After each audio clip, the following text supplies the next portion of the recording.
আসসালামু আলাইকুম। এখন আমি আছি ব্রাহ্মণবাড়িয়া জেলা কসবা উপজেলা অবস্থিত কুল্লাপাথর শহীদ মিনার।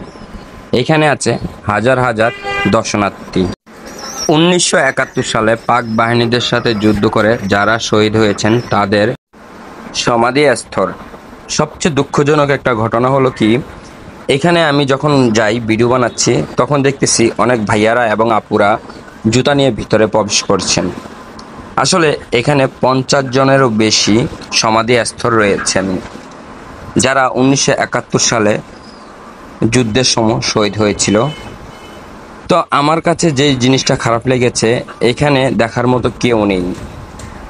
যে যার যার মতো ভিডিও বানাচ্ছে এবং যার যার মতো ঘোরাফেরা করছে।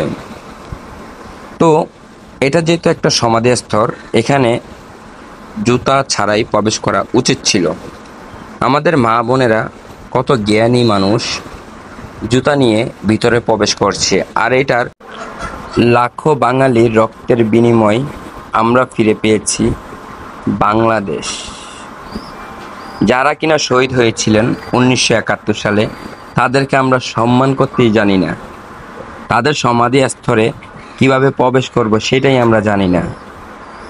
এটা একটা শহীদ মিনার। এখানের কর্মকর্তা দায়িত্বশীল যারা আছেন, আপনাদের দৃষ্টি আকর্ষণ করছি, এটার ভিতরে যেন কেউ জুতা নিয়ে প্রবেশ করতে না পারে সেদিকে আপনারা লক্ষ্য রাখবেন। শহীদ মিনার কুল্লাপাথর একটি পর্যটক এলাকা হিসাবে বানানো হয়েছে।